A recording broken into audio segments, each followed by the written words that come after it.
Hello दोस्तों, आप सभी का स्वागत है। आज मैं आपके लिए BHDC सब्जेक्ट कोड लाई हूँ, जिसका टाइटल है हिंदी कहानी। दोस्तों, ये वीडियो आपके लिए बहुत ही महत्वपूर्ण होने वाला है, क्योंकि इसमें प्रेम सर के द्वारा 5 इयर्स के PYQs सबसे most important question and answer लिया गया है। अगर आप इन सभी प्रश्नों की सही प्रिपरेशन करके जाओगे तो मैं श्योर हूँ कि आप 100 में से 100 तक का लिख कर आओगे। ये video IGNOU June and December 2026 exam के लिए खासकर बनाया गया है। तो चलिए दोस्तों, हम लोग क्वेश्चन एंड आंसर को डिस्कस करते हैं और समझने की कोशिश करते हैं। तो पहला नंबर क्वेश्चन है हमारा, निम्नलिखित में से प्रत्येक की सप्रसंग व्याख्या कीजिए। क को पढ़ते हैं और समझने की कोशिश करते हैं। 4 दिन तक पलक नहीं झेपो, बिना फेरे घोड़े बिगड़ता है और बिना लड़े सिपाही।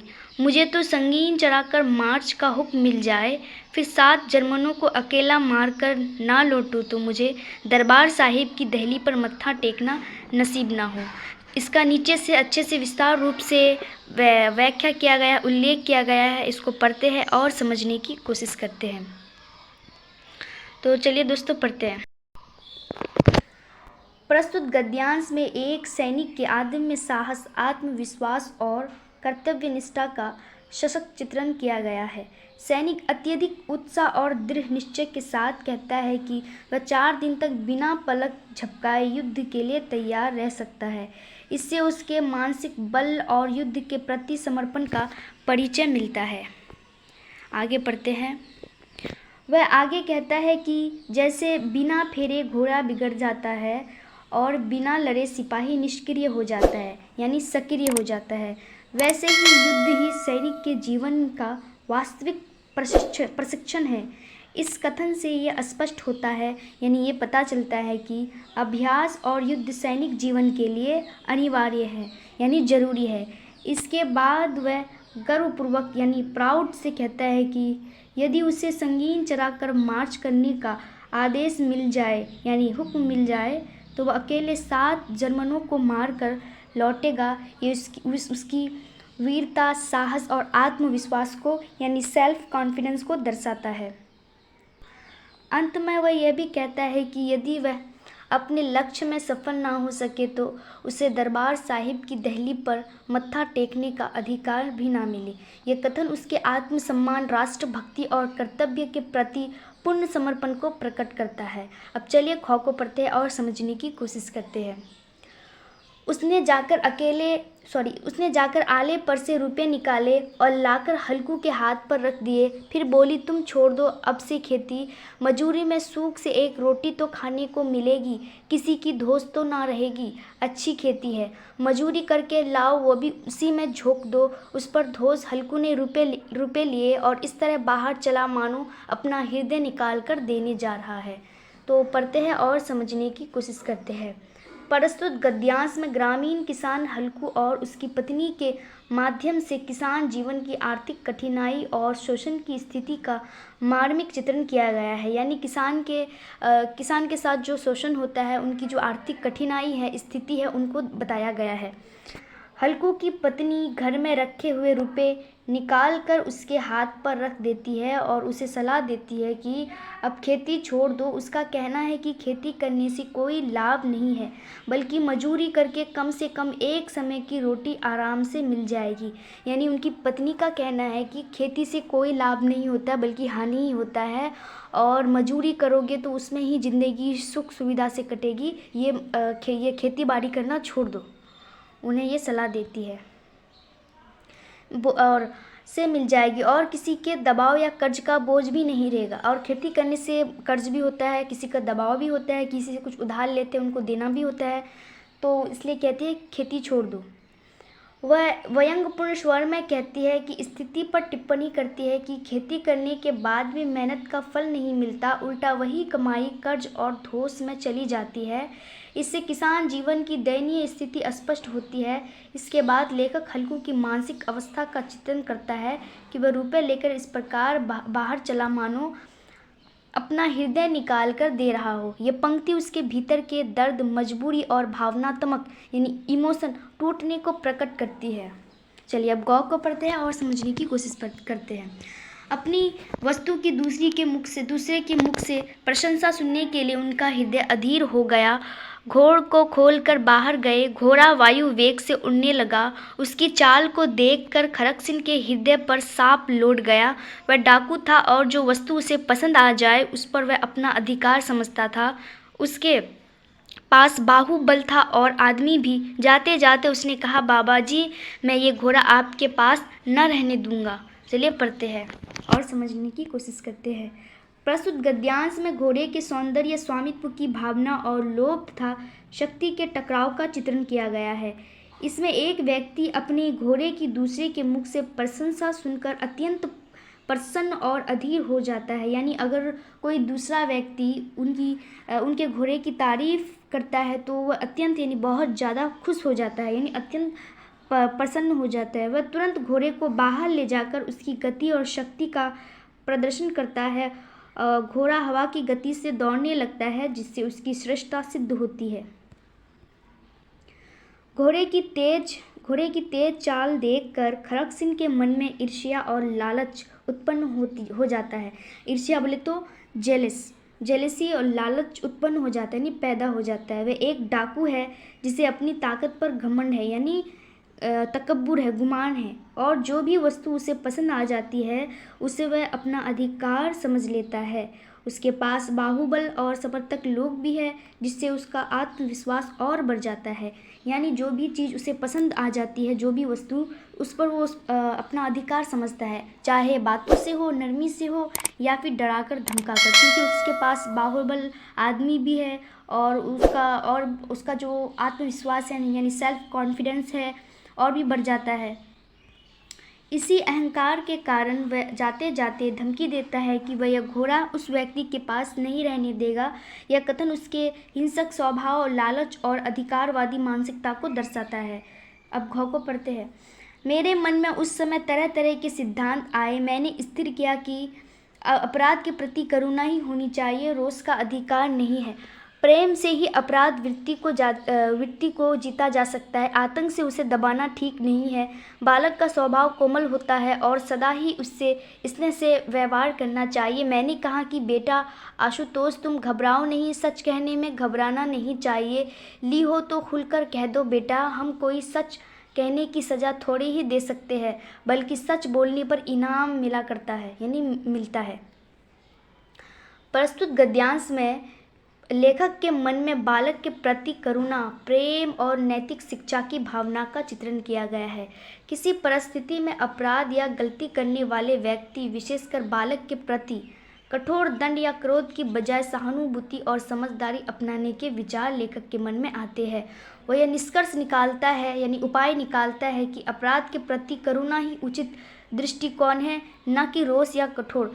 यानी अगर कोई आदमी गलती कर बैठता है तो उसको डराने, धमकाने, सज़ा देने के बजाय उससे प्रेम से, प्यार से पेश आओ, सहानुभूति जताओ, ताकि उसे लगे कि झूठ बोलने में गलत बात है, झूठ बोलना गलत बात है और सही बोलने में ही सच है, सही है और इनाम मिलता है। यानी सच बोलने में उसके हौसले को अफजाई करता है कि सच बोलना चाहिए, सच बोलने पर कोई दंड नहीं मिलता है, कोई पनिशमेंट नहीं मिलता है।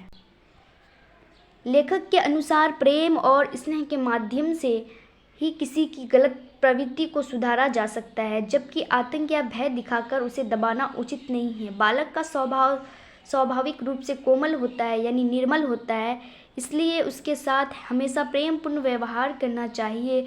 इसी भावना के साथ लेखक बालक आशुतोष को आश्वस्त करता है कि उसे घबराने की आवश्यकता नहीं है। वह उसे सच बोलने के लिए प्रेरित करता है, यानी एक्साइटेड करता है, उसके हौसले को अफजाई करता है और कहता है कि वह सच बोलने पर दंड नहीं बल्कि पुरस्कार मिलता है, यानी इनाम मिलता है।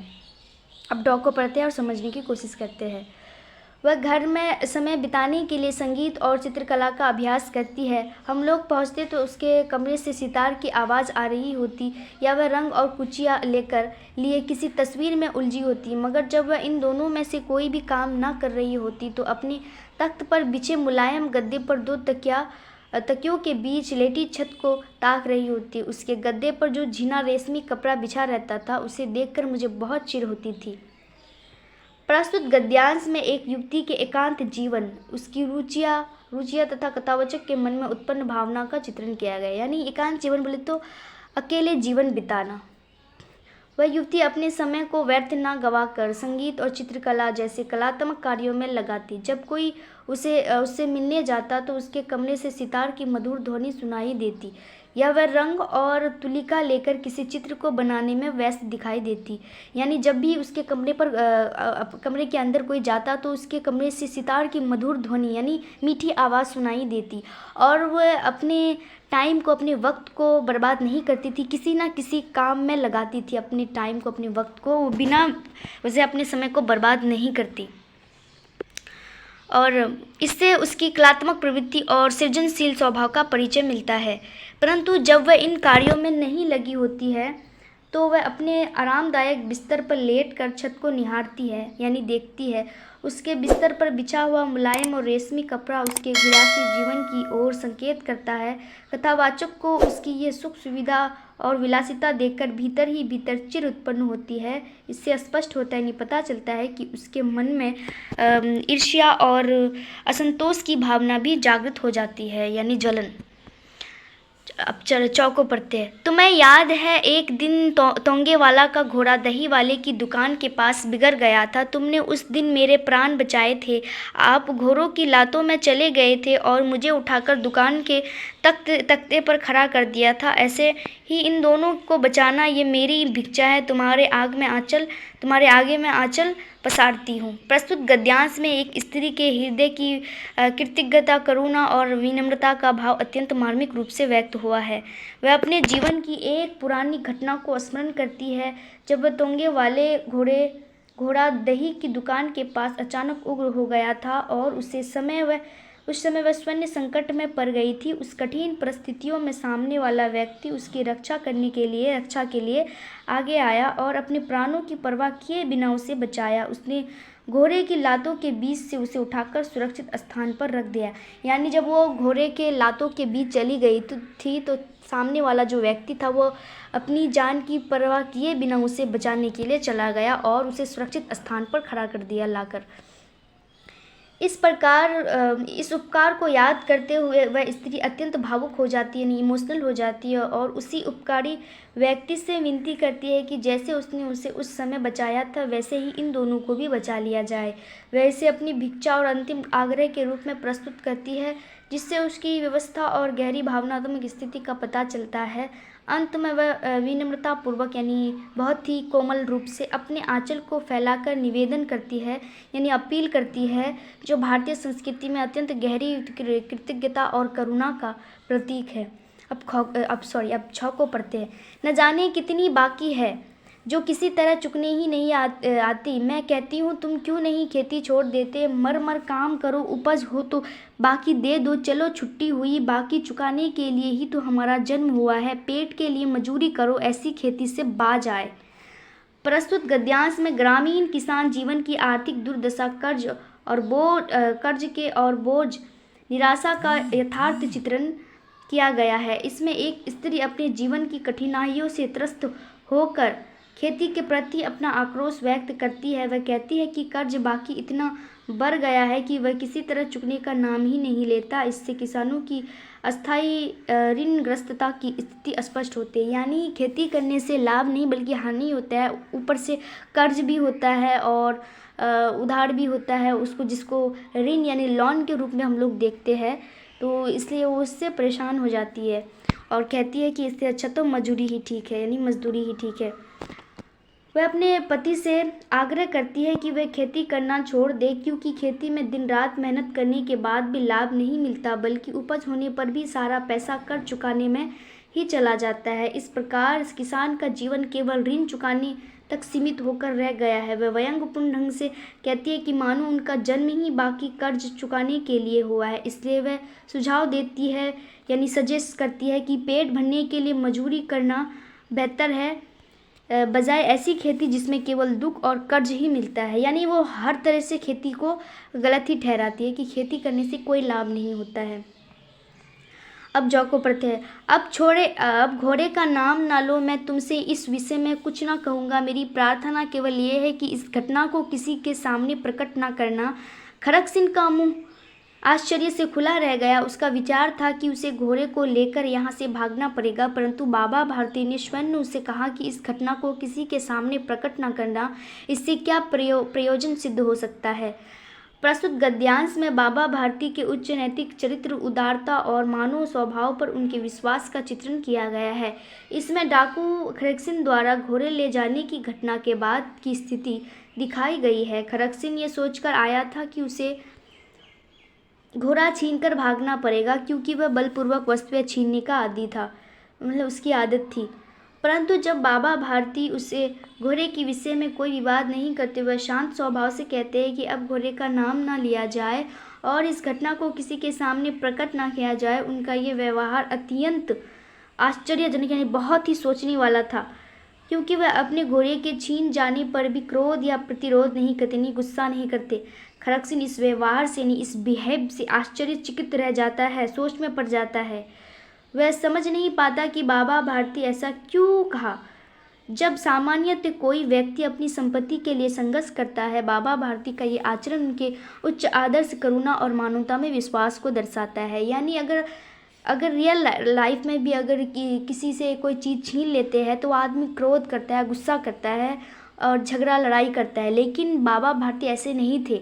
वो गुस्सा करने के बजाय उससे करुणा, प्यार से पेश आता था और बोलता था कि इस विषय में बात मत किया करो और किसी के सामने भी प्रकट मत करो।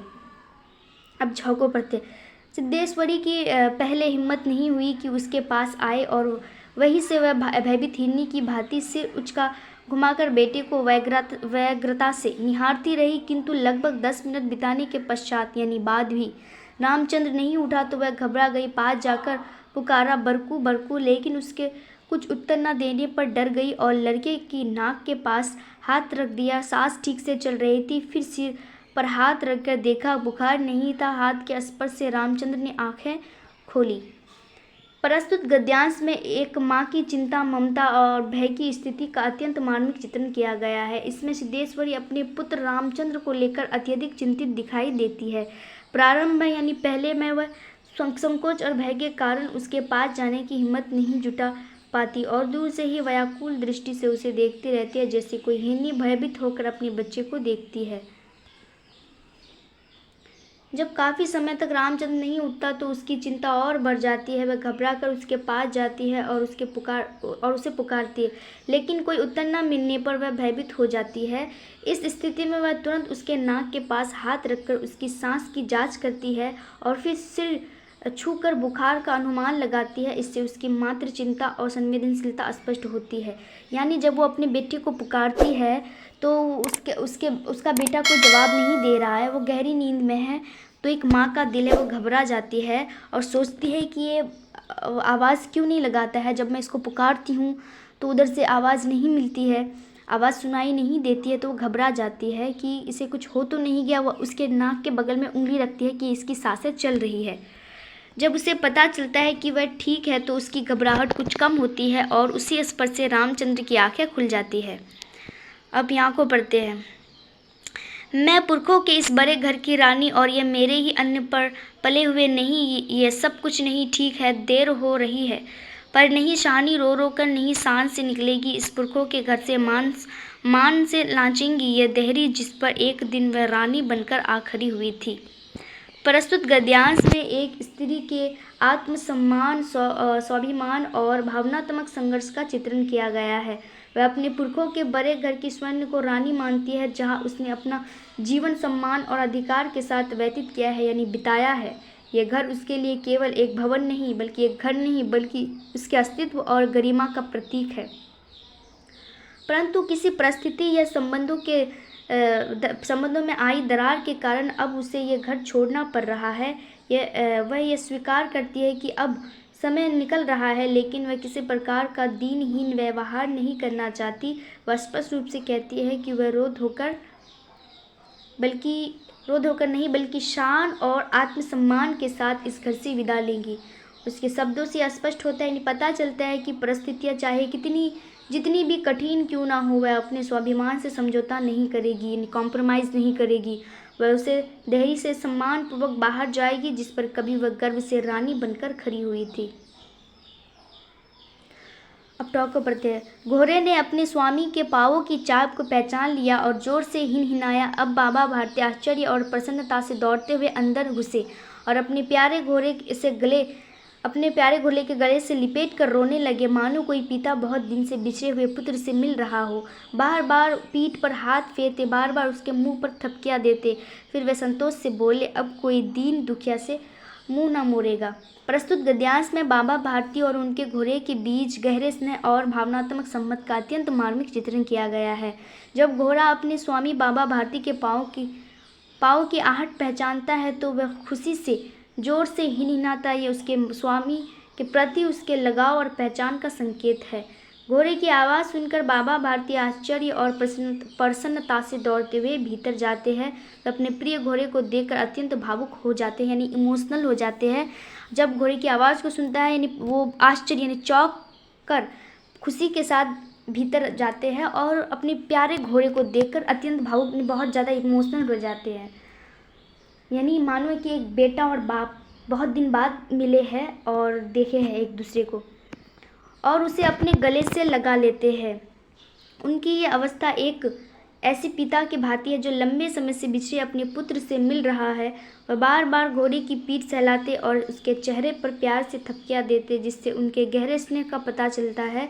अंत में बाबा भारती ये कहते हैं कि अब कोई दीन दुखिया से मुंह नहीं मोड़ेगा। ये कथन उनके उच्च नैतिक विचार, करुणा और मानवता में विश्वास को दर्शाता है। अब ठाकुर पढ़ते, जब मैं अपने हृदय पर विश्वास नहीं कर सकी, उसी ने धोखा दिया, तब मैं कैसे कहूँ मैं तुम्हें घृणा करती हूँ, फिर भी तुम्हारे लिए मर सकती हूँ। अंधेर है, जलदस्यु तुम्हें प्यार करती हूँ। प्रस्तुत गद्यांश में एक स्त्री के अंत दर्द, प्रेम, घृणा और मानसिक संघर्ष का गहन चित्रण किया गया है। इसमें वह अपने भावों की उलझन को व्यक्त करती है और स्वीकार करती है कि वह अपने ही हृदय पर, यानी अपने ही दिल पर विश्वास यानी यकीन नहीं कर सकी, जिसके कारण उसे धोखा मिला। इससे स्पष्ट होता है, यानी पता चलता है कि वह आत्मग्लानि और भावनात्मक पीड़ा से गुजर रही है।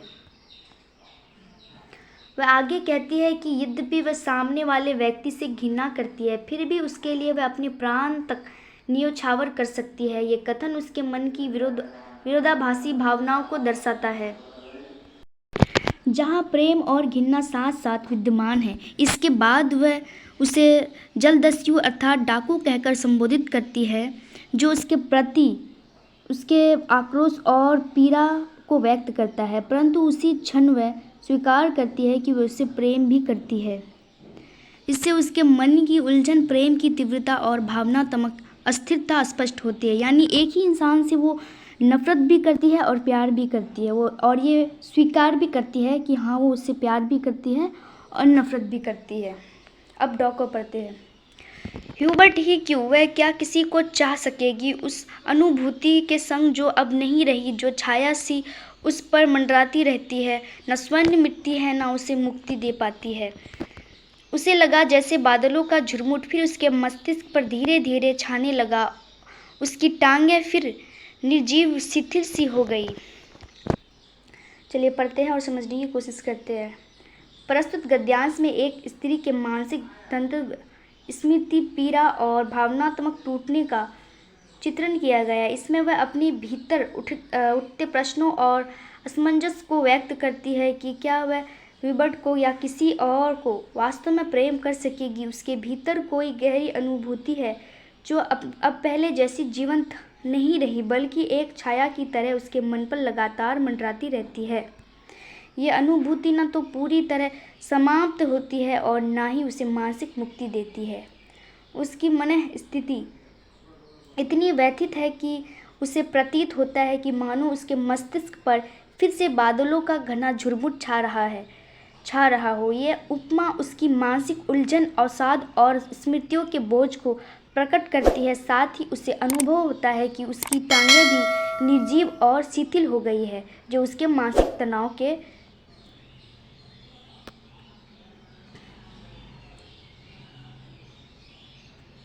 जो उसे मानव तनाव के शारीरिक प्रभाव को दर्शाता है। इससे स्पष्ट होता है कि उसका मन और शरीर दोनों ही गहरी भावनात्मक पीड़ा से प्रभावित होती है। ना वो बयान कर पाती है और ना ही अपने इमोशन को छुपा पाती है। अब ढौको पढ़ते हैं। प्यार ने जोर मारा एक बार, घूम फिर कर पूरा घर क्यों ना देख आई मैं। जो जी छोटा हो रहा है, पर जिनके सामने हमेशा बड़ी बनी रही है, उनके सामने वह छोटी ना होगी, इतना ही ठीक है। बस हो चुका, सिर झुकाया ड्योरी के आगे, कुलवधू की आंखों से निकल कर कुछ बूंदें चू पड़ी। शाहिनी चल दी, ऊंचा सा भवन पीछे खड़ा रह गया। प्रस्तुत गद्यांश में एक स्त्री के भीतर उठते भावनात्मक संघर्ष, आत्मसम्मान और विदाई के क्षण का अत्यंत मार्मिक चित्रण किया गया है। इसमें स्त्री के मन में अपने घर के प्रति प्रेम और लगाव की भावना प्रबल होती है, जिसके कारण उसका मन करता है कि वह एक बार पूरे घर को घूमकर देख ले। यह उसके भीतर छिपी स्मृतियों और भावनात्मक जुड़ाव को दर्शाता है। यानी जब कोई स्त्री घर से विदा होती है तो वो उसके मन में अपने घर के लिए कितना प्रेम है, कितना दर्द है, कितना प्यार है, उसी को बताया गया है। हालांकि उसका हृदय भारी है और जी छोटा हो रहा है, फिर भी वह अपने स्वाभिमान को बनाए रखना चाहती है। वह यह निश्चय करती है कि जिन लोगों के सामने वह सदैव आत्मसम्मान के साथ बड़ी बनी रही, उनके सामने अब वह अब स्वयं को कमज़ोर या दीन ही नहीं दिखाई। इससे उसके व्यक्तित्व की दृढ़ता और आत्मगौरव स्पष्ट होता है। अंत में वह सिर झुकाकर घर से विदा लेती है, रुखसत लेती है। कुलवधू की आंखों से आंसू निकल आते हैं, जो उसकी भावनात्मक पीड़ा को यानी दर्द को दर्शाता है, यानी दिखाता है। जैसे ही वह वहाँ से चलती है, विशाल भवन पीछे छूट जाता है, जो उसके अतीत और टूटते हैं संबंधों का प्रतीक बन जाता है। अब 9 को पढ़ते हैं। सिद्धेश्वरी भय तथा आतंक से अपने बेटे को एकटक निहार रही थी। कुछ क्षण बीतने के बाद डरते डरते उसने पूछा, वहाँ कुछ हुआ क्या? सिद्धेश्वरी चुप रही। धूप और तेज होती जा रही थी। छोटे आंगन के ऊपर आसमान में बादल में एक दो टुकड़े पाल की नाव की तरह तैर रहे थे। बाहर की गली से गुजरते हुए एक खरखरिया इक्के की आवाज़ आ रही थी और खटोले पर सोए बालक की सांस का खरखर शब्द सुनाई दे रहा था। अब पढ़ते हैं और समझने की कोशिश करते हैं। प्रस्तुत गद्यांश में एक माँ के भीतर उत्पन्न भय, चिंता और मानसिक तनाव का सूक्ष्म यानी छोटा चित्रण किया गया है। सिद्धेश्वरी अपने बेटे को भय और आतंक की दृष्टि से एकटक देख रही, जिससे उसकी गहरी चिंता और आशंका प्रकट होती है। कुछ क्षण के बाद यानी कुछ पल के बाद वह डरते डरते पूछती है कि वहाँ कुछ हुआ क्या, जिससे स्पष्ट होता है कि वह किसी अनहोनी की आशंका से व्यथित है। सिद्धेश्वरी का चुप रहना उसके मानसिक असमंजस और भय को और अधिक बढ़ा देता है। वातावरण का चित्रण भी इस मन स्थिति को और गहरा बनाता है। तेज होते ही धूप, आकाश में तैरते बादल के टुकड़े और गली से आती इक्के की खरखराहट एक सामान्य वातावरण को दर्शाता है, यानी कि नॉर्मल वातावरण को, एनवायरनमेंट को दर्शाता है। दर्शाते हुए भी उसके भीतर के तनाव को और अधिक उभारता है। इसके साथ ही खटोले पर सोए बालक की सांसों का खरखर शब्द एक शांत वातावरण का संकेत देता है, जो माँ के भीतर चल रहे भय और बाहर की वास्तविक स्थिति के बीच विरोधाभास को दर्शाता है। चलिए अब क्वेश्चन नंबर 2 को पढ़ते हैं। परिंदे कहानी के शीर्षक की सार्थकता स्पष्ट कीजिए। परिंदे कहानी का शीर्षक अत्यंत सार्थक और प्रतीकात्मक है। यह शीर्षक के केवल पक्षियों का संकेत नहीं देता, बल्कि मानव जीवन की स्वतंत्रता, इच्छाओं और संघर्षों को भी व्यक्त करता है। परिंदे खुले आकाश में उड़ने के प्रतीक है और स्वतंत्रता के साथ साथ जीवन की आकांक्षाओं को भी दर्शाते हैं। इसी प्रकार कहानी के पात्र भी अपने जीवन में बंधनों से मुक्त होकर स्वतंत्र रूप से जीने की चाह रखते हैं। इसलिए शीर्षक कहानी के मूल भाव को स्पष्ट रूप से सामने लाता है। परिंदे शब्द उन भावनाओं का भी प्रतीक है जो मनुष्य के भीतर दबी रहती है। कहानी में पात्र कभी अपने परिवार, समाज और जिम्मेदारियों के कारण बंधे हुए दिखाई देते हैं और कभी वे स्वतंत्र जीवन की ओर आकर्षित होते हैं। ये स्थिति परिंदों के सामने है, जो कभी अपने घोंसले में रहते हैं और कभी आकाश में उड़ने की इच्छा रखते हैं। इस तरह शीर्षक पात्रों की मानसिक स्थिति और उसके आंतरिक संघर्ष को भी दर्शाता है। यह शीर्षक केवल बाहरी अर्थ तक सीमित नहीं है, बल्कि इसमें गहरा भावात्मक और दार्शनिक अर्थ भी छिपा हुआ है। यह स्वतंत्र, अकेलापन, जिम्मेदारी और जीवन के संघर्ष जैसे अनेक भावों को एक साथ जोड़ता है। इसलिए परिंदे शीर्षक कहानी के उद्देश्य और संदेश को प्रभावी रूप से व्यक्त करता है और पूरी कहानी के सार को समझने में मदद करता है।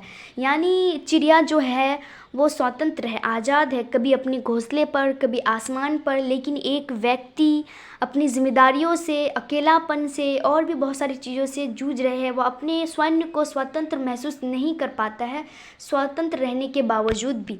उसी फीलिंग्स को, उसी इमोशंस को बताया गया है इस कहानी में, जिसका नाम रखा गया है परिंदे। अब क्वेश्चन नंबर 3 को पढ़ते हैं। मिस पाल, कहानी के आधार पर महानगरीय जीवन की यांत्रिकता की चर्चा कीजिए। अब पढ़ते हैं आंसर को और समझने की कोशिश करते हैं। मिस पाल, कहानी के आधार पर महानगरीय जीवन की यांत्रिकता स्पष्ट रूप से दिखाई देती है। इस कहानी में महानगर जीवन भावनाओं से रहित, तेज रफ्तार और मशीन की तरह चलता हुआ प्रतीत होता है। ये लोगों के पास समय की कमी है और वे केवल अपने काम और स्वार्थ तक सीमित रहते हैं। आपसी संबंधों में आत्मीयता की जगह औपचारिकता आ जाती है।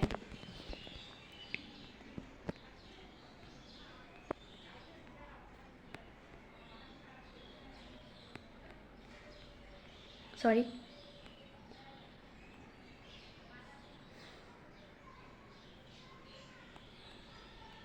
हाँ।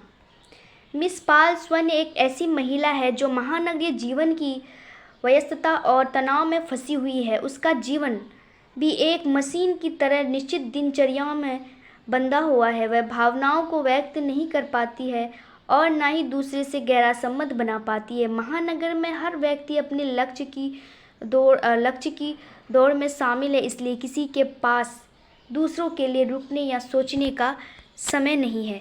यानी महानगर में एक स्त्री जो है वो खुद को अकेला समझती है, साथ में रहने के बावजूद भी। यानी सब अपने काम में, अपने ड्रीम में, अपने ख्वाब में, अपने सपनों में व्यस्त है, उसकी ओर दौड़ता है। सब साथ में तो है लेकिन फिर साथ में नहीं है। कहने का मतलब है कि ऐसे आसपास है लेकिन कोई दिल की बात किसी से शेयर नहीं किया जा सकता है। किसी के पास किसी को वक्त देने के लिए सोचना पड़ता है, उसके किसी को वक्त देने के लिए टाइम नहीं है, टाइम देने के लिए उसको सोचना पड़ता है। वो अपने काम में मशगूल होते हैं, मसरूफ़ होते हैं, तो वो किसी अपने को भी टाइम नहीं दे सकते, क्योंकि वो अपने ड्रीम में, अपने ख्वाब में, उसको पाने के लिए, अपने लक्ष्य को पाने के लिए बिज़ी है। उसी को बताया गया है। लोग साथ में रहते हुए भी दिली रूप से साथ में नहीं होते हैं। इस कहानी में यह भी दिखाया गया है कि महानगरीय जीवन में व्यक्ति अकेलापन महसूस करता है, चाहे वह भीड़ में ही क्यों ना हो। बाहरी चमक दमक के बावजूद अंदर से जीवन खाली और असंतोषपूर्ण हो जाता है। लोग एक दूसरे के पास होकर भी मानसिक रूप से दूर होते हैं। यानी ऐसे तो आसपास है, बगल में है, लेकिन दिमागी तौर पर एक दूसरे से अलग है, क्योंकि दिली बात किसी से शेयर नहीं की जाती है। अब क्वेश्चन नंबर 4 को पढ़ते हैं। तीसरा किस्म, कहानी के परिप्रेक्ष्य में आंचलिक लोक जीवन में आचरण की मर्यादा कैसे निर्धारित की जाती है, विवेचन कीजिए। तो क्वेश्चन को पढ़ लिया, अब आंसर को पढ़ते हैं और समझते हैं। तीसरा किस्म, कहानी के परिप्रेक्ष्य में आंचलिक लोक जीवन में आचरण की मर्यादा परंपराओं, लोक लाज और सामाजिक मूल्य द्वारा निर्धारित होती है। इस कहानी में हीरामन और हीराबाई के माध्यम से ग्रामीण समाज की सरलता, संवेदनशीलता और नैतिकता को दर्शाया गया है। यह व्यक्ति का व्यवहार केवल व्यक्तिगत इच्छा पर आधारित नहीं होता, बल्कि समाज की अपेक्षाओं और रीति रिवाजों के अनुसार नियंत्रित होता है। हीरामन एक गाड़ीवान होते हुए भी अत्यंत ईमानदार, भोला और मर्यादित आचरण वाला व्यक्ति है। वह अपने जीवन में लोक लाज और नैतिकता को सर्वोपरि रखता है, यानी सबसे ऊपर में रखता है। हीराबाई के प्रति उसके मन में सम्मान और संवेदना, लेकिन वह सामाजिक मर्यादा को तोड़कर कोई ऐसा कार्य नहीं करता जो समाज की दृष्टि में अनुचित हो, यानी कोई ऐसा काम नहीं करता जो समाज के लिए अच्छा ना हो। यही आंचलिक जीवन की विशेषता है कि वहाँ भावनाएं प्रबल होने पर भी आचरण पर नियंत्रण रखा जाता है। लोक जीवन में आचरण की मर्यादा लोक संस्कृति, रीति रिवाज, सामाजिक प्रतिष्ठा और सामूहिक चेतना से तय होती है। व्यक्ति अपने व्यक्तिगत सुख से अधिक समाज की प्रतिष्ठा को महत्व देता है। इसी कारण हीरामन और अपने मन की भावनाओं को व्यक्त करने से रोक लेता है, क्योंकि उसे समाज की मर्यादा का ध्यान रहता है। अब पढ़ते हैं क्वेश्चन नंबर 5 को। खरकसिंह घोड़े को क्यों लौटा देता है, इसकी विवेचना कीजिए। चलिए पढ़ते हैं। खरकसिंह घोड़े को इसलिए लौटा देता है क्योंकि उसके भीतर धीरे धीरे नैतिकता, आत्मबोध और ईमानदारी की भावना जागृत हो जाती है। प्रारंभ में यानी पहले में वह घोड़े को अपने लाभ और स्वार्थ के लिए अपने पास रख लेता है, लेकिन उस समय के साथ उसे यह एहसास होने लगता है कि यह घोड़ा उसका नहीं है और इसे अपने पास रखना अनुचित नहीं है। यानी समय बीतने के बाद उसे समझ आती है। प्रारंभ में तो वो बहुत स्वार्थी थे, लेकिन समय बीतने के बाद वो ये सोचते हैं कि किसी दूसरे की चीज़ को अपने पास रखना अनुचित नहीं है, यानी ठीक नहीं है। कहानी के विकास के साथ खरकसिंह के मन में संघर्ष उत्पन्न होता है। एक और उसका लोभ और स्वार्थ उसे घोड़े को रखने के लिए प्रेरित करता है और यानी मजबूर कर देता है। तो दूसरी ओर उसकी आंतरात्मा यानी अंदर की आत्मा जो है, अंतरात्मा उसे ये बताती है कि किसी और की वस्तु पर अधिकार करना गलत है। यह आंतरिक द्वंद्व उसे बेचैन कर देता है। धीरे धीरे उसका विवेक मजबूत होता है और वह समझ जाता है कि सच्चा सुख अनुचित लाभ में नहीं बल्कि ईमानदारी और नैतिक आचरण में है। समाज में सम्मान पाने के लिए केवल शक्ति या चालाकी नहीं बल्कि सत्य और न्याय का पालन भी आवश्यक है। बिल्कुल ठीक बात। समाज में इज्जत पाने के लिए, अच्छा दिखने के लिए बस अपने बलबूते पर किसी को नीचा दिखाना या उसको डराकर धमकाकर उसकी चीज़ें लेना, ये बड़प्पन नहीं है, बल्कि समाज में अच्छा दिखने के लिए ईमानदारी, किसी के साथ सहानुभूति के साथ प्यार से, कोमल से, निर्मल से पेश आओ, ये बहुत बड़ी बात है। सत्य बोलना, न्याय का पालन करना, ये बड़ी बात है। यानी ये दर्शाता है कि अगर आप ताकतवर है तो ये नहीं आप डराकर धमकाकर अपना नाम कमा सकते हैं, ऐसा कुछ भी नहीं है। इसी भावना के कारण वह अंततः घोड़े को उसके असली मालिक को लौटा देता है। अब पढ़ते हैं क्वेश्चन नंबर 6 को। पूस की रात कहानी को यथार्थवादी कहानी क्यों कहा गया है, साधारण विवेचना कीजिए। पूस की रात कहानी को यथार्थवादी कहानी इसलिए कहा जाता है क्योंकि इसमें ग्रामीण जीवन की कठोर सच्चाइयों को बिना किसी आदर्शीकरण के प्रस्तुत किया गया है। यह कहानी किसानों की गरीबी, शोषण और प्रकृति की कठोरता को वास्तविक रूप में दिखाती है। इसमें किसी प्रकार की कल्पना या अतिशयोक्ति नहीं है, बल्कि जीवन के वास्तविक अनुभव का चित्रण है। कहानी का नायक हल्कू एक गरीब किसान है जो कड़ाके की ठंड में भी अपने खेत की रखवाली करने के लिए मजबूर है। उसके पास न गर्म कपड़े हैं और न ही पर्याप्त साधन। वह अपने कर्ज और गरीबी से इतना परेशान है कि जीवन उसके लिए बोझ बन गया है।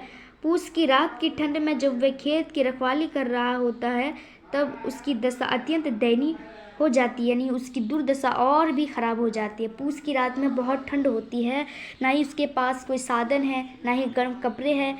वो गरीबी में जूझ रहे हैं और उस ठंडी रात में वो खेत की रखवाली करते हैं, उसी को बताया गया है। यथार्थवाद का सबसे बड़ा उदाहरण ये है कि हल्कू अपनी फसल की रक्षा करने के बजाय ठंड से बचने के लिए कंबल ओढ़कर लेट जाता है और कुत्ता जब खेत को नुकसान पहुंचा देता है तब भी वह प्रतिक्रिया नहीं कर पाता है। ये दृश्य ग्रामीण किसान की असहायता और सामाजिक व्यवस्था की सच्चाई को उजागर करता है।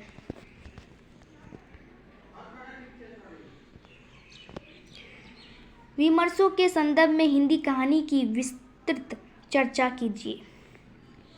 विमर्शों के संदर्भ में हिंदी कहानी का विकास आधुनिक समय की सामाजिक चेतना का परिणाम है। विमर्श का अर्थ है किसी विशेष सामाजिक, सांस्कृतिक या लैंगिक मुद्दे पर केंद्रित विचारधारा हिंदी कहानी ने समय के साथ विभिन्न विमर्शों को अपनाकर समाज की वास्तविक समस्या को प्रभावी ढंग से प्रस्तुत किया है। स्त्री विमर्श के अंतर्गत हिंदी कहानियों में महिलाओं की स्थिति, उनके संघर्ष, शोषण और आत्मनिर्भरता की भावना को प्रमुखता दी गई है। लेखिकाओं और लेखकों ने स्त्री के अधिकारों और उसकी अस्मिता को कहानी का केंद्र बनाया।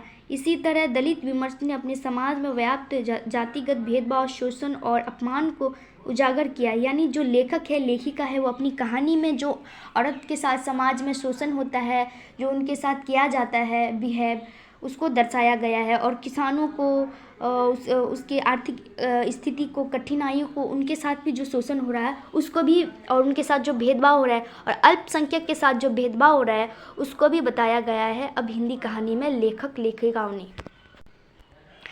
पाठकों के माध्यम से सामाजिक असमानता और अन्याय का यथार्थ चित्रण किया गया है। आदिवासी विमर्श ने जंगलों और दूरस्थ क्षेत्रों में रहने वाले आदिवासियों के जीवन, उनकी संस्कृति और उनके शोषण की समस्याओं को सामने रखा। इसके अतिरिक्त अल्पसंख्यक विमर्श ने भी अपनी पहचान, सुरक्षा और सामाजिक स्वीकार्यता के प्रश्नों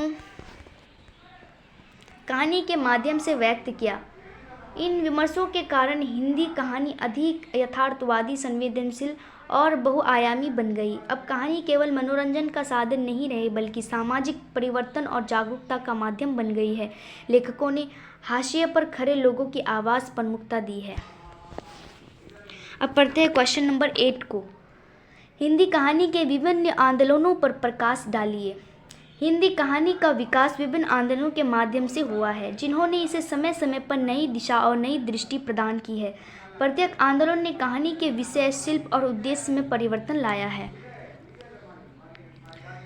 प्रारंभिक में यानी पहले दौर में हिंदी कहानी पर आदर्शवादी और सुधारवादी आंदोलन का प्रभाव दिखाई देता है। इस समय कहानियाँ नैतिक मूल्य, सामाजिक सुधार और शिक्षाप्रद संदेशों पर आधारित थी। आगे चलकर प्रेमचंद युग में यथार्थवाद का आंदोलन मजबूत हुआ, जिसमें किसानों, मजदूरों और शोषित वर्ग की समस्याओं को वास्तविक रूप में प्रस्तुत किया गया। यानी अब कहानी में क्या किया गया, जो किसान के साथ, मजदूरों के साथ, महिलाओं के साथ, अल्पसंख्यक के साथ जो शोषण हो रहा है उसको भी दिखाया गया है अब हिंदी कहानी में। इसके बाद प्रगतिवादी आंदोलन आया, जिसने समाज में वर्ग संघर्ष, शोषण और आर्थिक असमानता को केंद्र में रखा, यानी बीच में रखा। इस आंदोलन ने कहानी को सामाजिक परिवर्तन का साधन बनाया। इसके पश्चात यानी इसके बाद नई कहानी आंदोलन ने व्यक्तिगत अनुभव, मनोवैज्ञानिक द्वंद्व और आधुनिक जीवन की जटिलताओं को अभिव्यक्त किया। 1970 के बाद समांतर कहानी आंदोलन ने समाज के हाशिए पर खड़े लोगों की समस्याओं को उजागर किया। इस दौर में दलित, स्त्री और ग्रामीण जीवन की वास्तविकताओं को प्रमुखता मिली, यानी जो रियल है उसको प्रमुखता मिली, उसको पहले रखा गया। इसके बाद समकालीन कहानी में विमर्शों का प्रभाव बढ़ा और कहानी अधिक विविध और बहुआयामी हो गई। पढ़ते हैं क्वेश्चन नंबर 9 को और समझने की कोशिश करते हैं। सिक्का कहानी बदल गया। कहानी में शेरा और दाऊद खान दो प्रमुख पात्र हैं, जिनके माध्यम से लेखक ने सामाजिक परिवर्तन, नैतिकता और व्यक्तित्व के द्वंद्व को प्रस्तुत किया। दोनों पात्रों की चारित्रिक विशेषताएं एक दूसरे से भिन्न है, यानी अलग है, जिससे कहानी अधिक प्रभावशाली बनती है। शेरा एक साहसी, स्वाभिमान और कुछ हद तक स्वार्थी व्यक्ति है। प्रारंभ में यानी पहले में वह परिस्थितियों के अनुसार अपने लाभ को प्राथमिकता देता है, यानी सिचुएशन के अनुसार अपने लाभ को यानी अपने फायदे को प्रियोरिटी देता है और कठोर स्वभाव का प्रतीत होता है। लेकिन उसके भीतर मानवीय भावना भी है लोगों के लिए। समय के साथ उसमें परिवर्तन आता है, यानी समय के साथ में बदलाव आता है और वह समझने लगता है कि केवल शक्ति या चालाकी से जीवन नहीं चलता, बल्कि नैतिकता और ईमानदारी भी आवश्यक है, ज़रूरी है। दूसरी ओर दाऊद खान एक अनुभवी, समझदार और व्यवहारिक व्यक्ति है। वह जीवन को गहराई से समझता है और परिस्थितियों के अनुसार सही निर्णय लेने की क्षमता रखता है। उसका चरित्र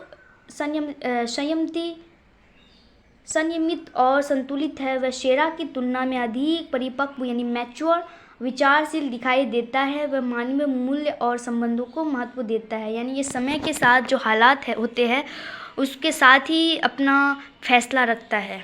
ये ज़्यादा मैच्योर है दाऊद खान शेरा से। अब पढ़ते हैं क्वेश्चन नंबर 10 को और समझने की कोशिश करते हैं। परिंदे कहानी के आधार पर महानगरीय जीवन में अकेलेपन की समस्या की चर्चा कीजिए।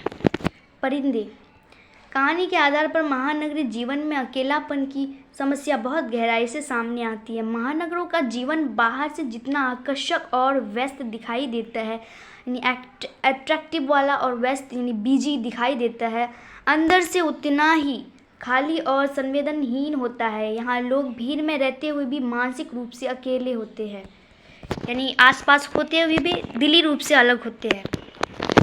कहानी में पात्रकों के माध्यम से ये दिखाया गया है कि महानगर में हर व्यक्ति अपनी व्यवस्थाओं और स्वार्थों में उलझा हुआ है। किसी के पास दूसरों के लिए समय नहीं है। संबंध केवल औपचारिक रह जाता है और भावनात्मक जुड़ाव धीरे धीरे समाप्त हो जाता है, यानी जो दिली संबंध है, इमोशन है, वो धीरे धीरे ख़त्म होता है।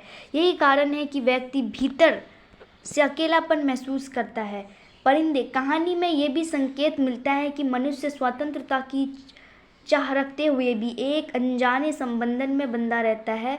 वह अपने सपनों और इच्छाओं के बीच संतुलन नहीं बना पाता, जिससे मानसिक तनाव और अकेलापन बढ़ जाता है। महानगरीय जीवन की तेज़ रफ्तार और प्रतिस्पर्धा व्यक्ति को भावनात्मक रूप से कमज़ोर बना देती है। अब पढ़ते हैं क्वेश्चन नंबर 11 को। तीसरी कसम कहानी की संवाद योजना पर प्रकाश डालिए। तीसरी कसम कहानी की संवाद योजना उसकी सबसे बड़ी विशेषताओं में से एक है। इस कहानी में संवाद अत्यंत सरल, स्वाभाविक और आंचलिक जीवन के अनुरूप है, जो पात्रों के चरित्र और ग्रामीण प्रवेश को जीवंत बना देते हैं। लेखक ने संवादों के माध्यम से ग्रामीण जनजीवन की सहजता और भावनात्मक गहराई को प्रभावी ढंग से प्रस्तुत किया है। कहानी के प्रमुख पात्र हीरामन और हीराबाई के बीच होने वाले संवाद अत्यंत आत्मीय और संवेदनशील है। इन संवादों में बनावटीपन नहीं है, बल्कि जीवन की सच्चाई और सरलता दिखाई देती है। हीरामन की भाषा में लोक लाज, मर्यादा और ग्रामीण भोलेपन की झलक मिलती है, जबकि हीराबाई के संवादों में करुणा और अपनापन झलकता है। संवाद योजना एक महत्वपूर्ण पक्ष ये भी है कि लेखक ने छोटे छोटे संवादों के माध्यम से बड़े भावों को व्यक्त किया है। कम शब्दों में अधिक अर्थ प्रकट करना इस कहानी की विशेषता है। संवाद केवल सूचना देने का माध्यम नहीं, बल्कि वे पात्रों के मनोभाव, उनके द्वंद्व और सामाजिक स्थिति को भी उजागर करते हैं। उसके अलावा कहानी में प्रमुख आंचलिक शब्दावली संवादों को अधिक प्रभावशाली बनाती है। इससे पाठक को ग्रामीण जीवन का वास्तविक अनुभव प्राप्त होता है। संवादों के माध्यम से कहानी का भावात्मक प्रभाव और अधिक गहरा हो जाता है। यानी यहाँ इस कहानी के बारे में हीरामन और हीराबाई को बताया गया है, और जो एक बहुत ही लोगों के लिए और अपने लिए तो है ही, लोगों के लिए भी बहुत नर्म दिल वाले हैं, और वो कुछ भी करने से पहले एक बार अच्छे से सोचते हैं, यानी वो मैच्योर है। और जो जो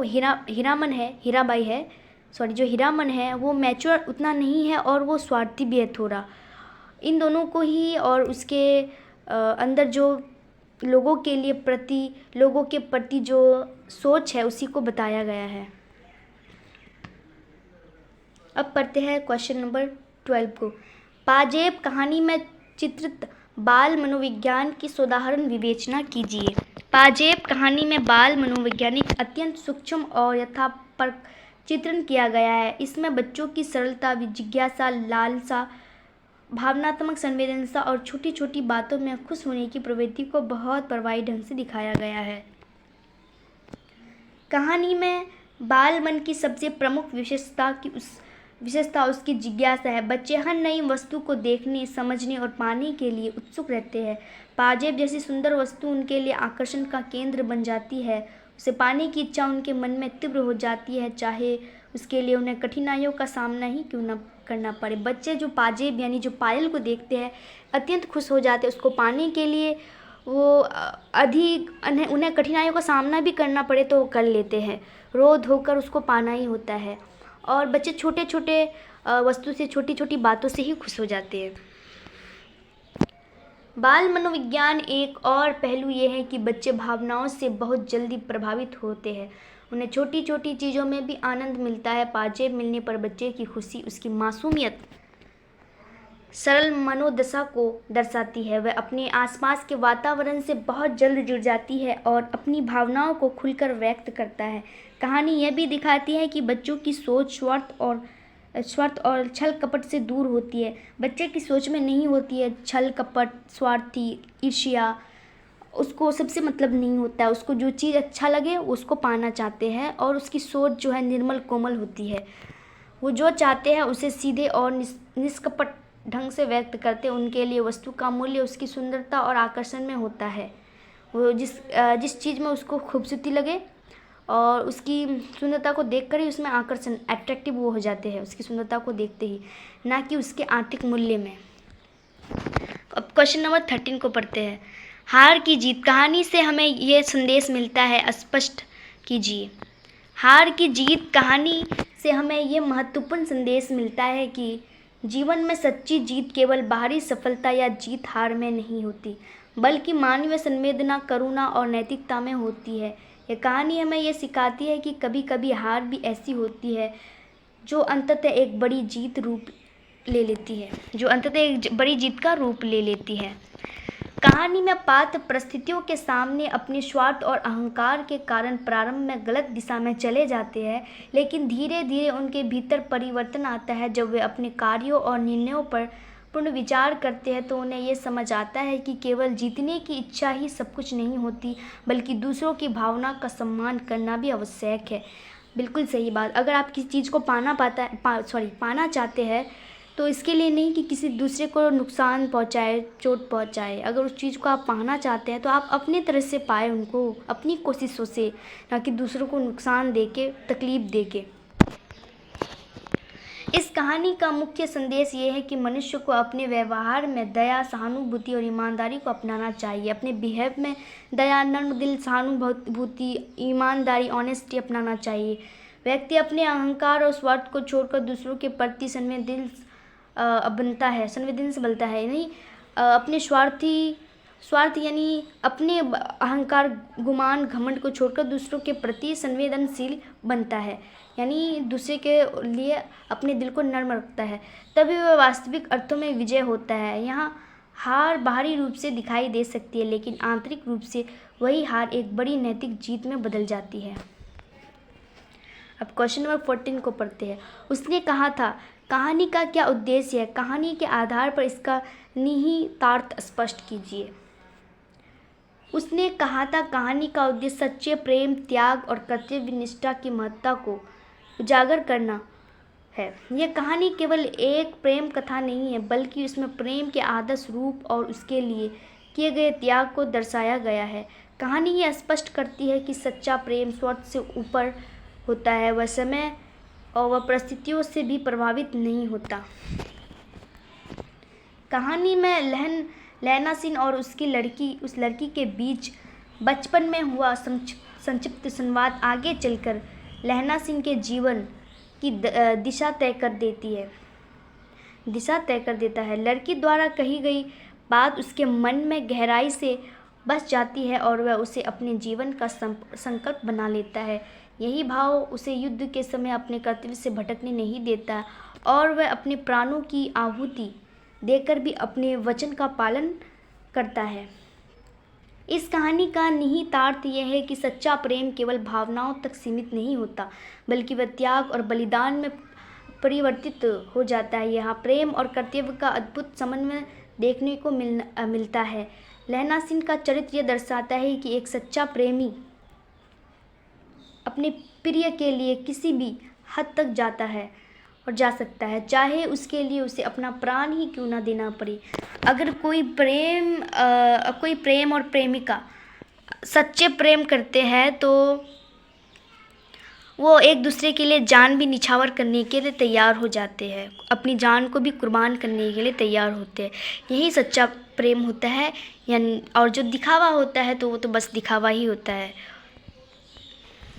क्वेश्चन नंबर 5, पिता, कहानी की मूल संवेदना पर प्रकाश डालिए। पिता, कहानी की मूल संवेदना पिता पुत्र के संबंधों में निहित करुणा, त्याग, जिम्मेदारी और भावनात्मक जुड़ाव को केंद्र में रखती है। यह कहानी पिता के उस रूप को सामने लाती है जो परिवार के लिए कठोर परिस्थितियों में भी अपने कर्तव्य का निर्वहन करता है, भले ही उसे व्यक्तिगत सुखों का त्याग क्यों ना करना पड़े। कहानी में पिता का चरित्र एक ऐसे व्यक्ति के रूप में उभरता है जो अपने परिवार की ज़रूरतों को सर्वोपरि मानता है। वह स्वयं कठिनाइयों और अभाव में जीकर भी अपने बच्चों को बेहतर जीवन देने का प्रयास करता है। उसकी यह चिंता केवल आर्थिक स्तर पर नहीं बल्कि भावनात्मक स्तर पर भी दिखाई देती है। वह अपने बच्चों के भविष्य को सुरक्षित और उज्जवल बनाने के लिए निरंतर संघर्ष करता है। एक बाप यानी एक पिता जो होते हैं वो खुद कठिनाइयों का सामना करते हैं, दुखों का सामना करते हैं, खुद बहुत दयनीय ज़िंदगी में रहते हैं, लेकिन अपने पुत्र के लिए, अपने बच्चों के लिए, अपने औलाद के लिए वो यही सोचते हैं कि हम जिस हाल में हैं वो उस हाल में ना रहे, उसकी ज़िंदगी को एक अच्छी ज़िंदगी दी जाए, उसके फ्यूचर को ब्राइट किया जाए, उजागर और ये उजाला किया जाए। जैसे हम जिस ज़िंदगी में जी रहे हैं, जिस दुखों में कट रहे हैं, मेरे बच्चे, मेरे औलाद इस दुखों से ना गुजरे। एक बाप यही चाहते हैं और वो खुद परेशानी में रहकर भी अपने बच्चों के लिए सब कुछ कुर्बान करने के लिए तैयार रहते हैं। उसी को बाप कहते हैं। मूल संवेदना का एक महत्वपूर्ण पक्ष यह भी है कि बच्चों को अक्सर पिता का त्याग तुरंत समझ में नहीं आता है, लेकिन समय के साथ वे उसकी महत्ता को महसूस करते हैं। यह कहानी इस भावनात्मक दूरी और उसके बाद उत्पन्न होने वाले समझ को भी उजागर करती है। अब पढ़ते हैं क्वेश्चन नंबर 16 को। षड्यंत्र कहानी दलित जीवन के यथार्थ की करुणा अभिव्यक्ति है, इस कथन को स्पष्ट कीजिए। चलिए स्पष्ट करते हैं।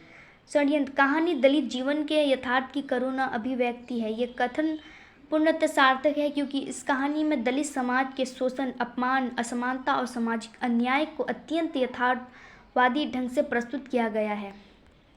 यह कहानी दलित जीवन की उस पीड़ा को उजागर करती है जो सदियों से सामाजिक ढांचे में दबाई गई है। इस कहानी में दिखाया गया है कि दलित पात्रों को केवल उनकी जाति के आधार पर हीन दृष्टि से देखा जाता है, उन्हें सामाजिक सम्मान नहीं मिलता है और वे बार बार अपमान तथा शोषण का शिकार होते हैं। षड्यंत्र शब्द स्वयं इस बात का संकेत देता है कि कैसे समाज के प्रभावशील वर्ग द्वारा दलितों के विरुद्ध योजनाबद्ध तरीके से अन्याय किया जाता है। जो समाज में अल्पसंख्यक होते हैं और जो बहुसंख्यक होते हैं वो उसको बहुत परेशान करते हैं, उसके साथ भेदभाव करते हैं जाति तौर पर, जाति को देखकर, रंग रूप को देखकर और उसका जो वो अल्पसंख्यक है उसके वर्ग को देखकर उसके साथ शोषण किया जाता है, अन्याय किया जाता है। कहानी में दलित पात्रों की असहायता और करुणा की स्थिति अत्यंत मार्मिक रूप में सामने आती है। वे चाहकर भी अन्याय के विरुद्ध खुलकर आवाज़ नहीं उठा पाते क्योंकि समाज व्यवस्था उनके खिलाफ खड़ी होती है। यह स्थिति उनके जीवन को और अधिक पीड़ादायक बना देती है। वो चाहकर भी बहुसंख्यक के खिलाफ आवाज़ नहीं उठा सकती क्योंकि उसे सामाजिक व्यवस्था उनके लिए खिलाफ है।